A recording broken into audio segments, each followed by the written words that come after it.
So, imagine this. What if a jury didn't just sit there and decide guilt or innocence?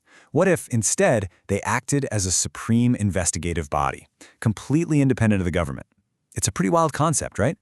Well, welcome to The Explainer. Today, we're taking a deep dive into a really specific alternate legal framework laid out in our source documents.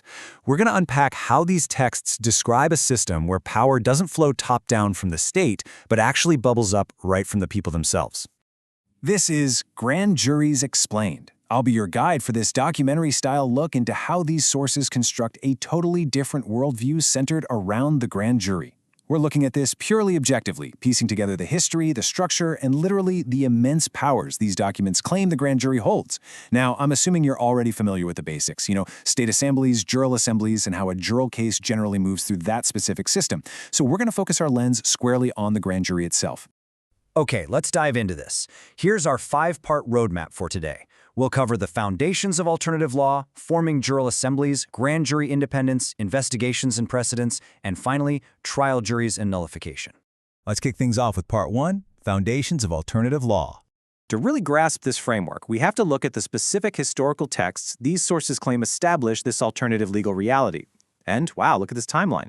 We start all the way back in 1215 with the Magna Carta. Then we touch on the 1863 Libra Code, which deals with military and martial law jurisdictions. And then we jump straight into the 20th century with Supreme Court cases like Hale v. Henkel in 1906 and U.S. v. Williams in 1992.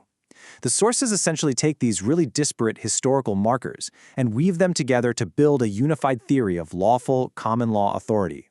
Let's zoom in on that foundation for a second. According to the provided documents, Article 61 of the 1215 Magna Carta is viewed as the enduring legal basis that actually grants people the authority to form grand juries today. The sources claim this ancient document is totally still in effect, acting kind of like a double-edged sword.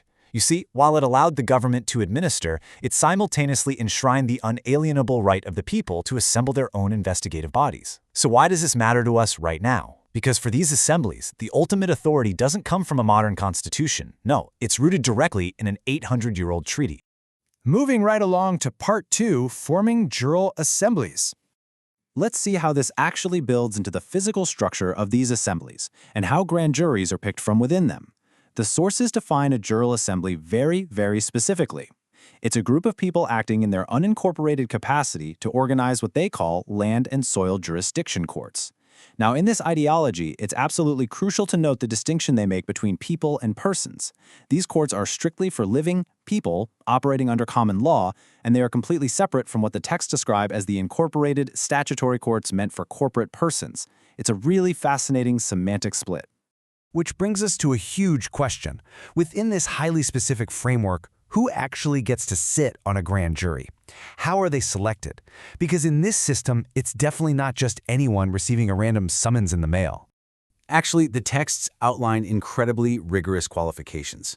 To be a juror, you generally have to be between 21 and 80 years old. You must be a landowner, that the sources uniquely note that simply claiming ownership of your own bodily estate, your physical self, actually qualifies you. Crucially, you've got to be a publicly declared American, which these documents call a state national or state citizen. But here is the real kicker. The documents insist on absolutely no dual citizenship. A prospective juror must completely forswear all foreign allegiances. And fascinatingly, this includes what the sources term U.S. citizenship, because they view the federal corporation as a foreign entity to the sovereign states. Check out the stark visual separation between these jurisdictions. On one side, you've got the Union of States acting on national soil, inhabited by state nationals who are private people using the common law. Then, on the flip side, we have the Federation of States operating in international land and sea jurisdictions, inhabited by state citizens running lawful state government. Grand jurors are pulled exclusively from these very specific pools of people who have officially claimed this exact political status. All right, let's head into Part 3. Grand jury independence. Now, this is where the sources make their most aggressive claims about accountability and oversight. According to this framework, the grand jury is practically a hidden fourth branch of government. Except, as the sources emphatically point out, it isn't government at all. It's the people. It's not an extension of the state's prosecutorial powers. It doesn't belong to the executive, the legislative, or the judicial branch. Instead, it perpetually exists as a supreme investigative law enforcement body, accountable only to the people. serving as literally the ultimate safeguard against government overreach. And to back this up, the sources lean heavily on a 1992 quote from Supreme Court Justice Antonin Scalia in the case U.S. v. Williams. Scalia noted that the grand jury's functional independence from the judicial branch is evident in its power to investigate. Within the context of our sources, this quote is held up as absolute, bulletproof evidence that a judge cannot control a grand jury, cannot dismiss it, and definitely cannot dictate what it investigates. Next up is Part 4, Investigations and Precedents. So how do these sources describe the actual day-to-day mechanics of a grand jury reviewing evidence and issuing findings? Well, the mechanics they describe are incredibly powerful. First, the grand jury acts as the primary receiver of citizen complaints, basically listening to the grievances of the people. Then, the texts claim a grand jury doesn't even need a specific case brought to them by a prosecutor. They can kick off an investigation merely on the suspicion that a law is being broken, or even just to make sure it's not. Second, they can subpoena records and compel witness testimony without any actual criminal charges being filed. And third, after thorough evidence review, they issue their findings. They issue presentments against state nationals or indictments against foreign citizens, determining if there is sufficient cause for further prosecution. It's a massive amount of authority.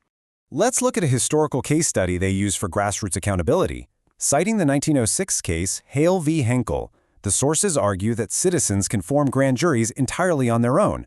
In their reading of this precedent, a grand jury initiated an investigation into corporate corruption, subpoenaed an executive, and when he refused to comply because there were no formal charges, the grand jury just had him held in contempt. When he appealed to a judge, the judge allegedly ruled he couldn't intervene because the grand jury held superior authority. The sources use this story to prove grand juries need absolutely no permission to act. That brings us to our final section, Part 5, Trial Juries and Nullification.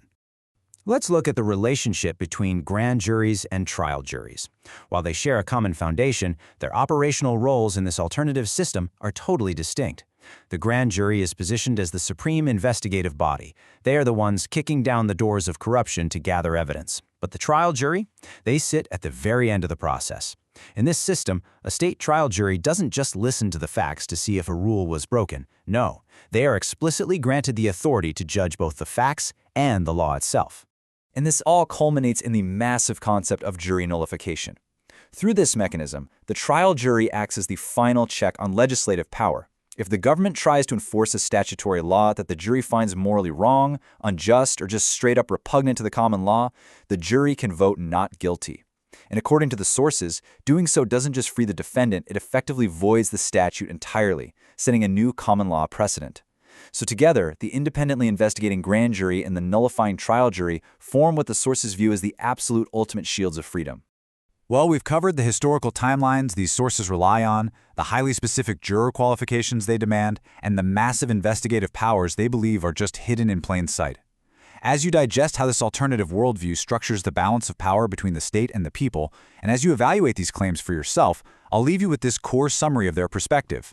The grand jury serves as the investigative body responsible for reviewing evidence and determining whether further action is warranted. But it leaves us with a huge question. In a modern society built on complex statutory laws, could handing supreme investigative power directly back to unincorporated citizens be the ultimate safeguard of liberty, or is it just a recipe for vigilante chaos? Let that sink in.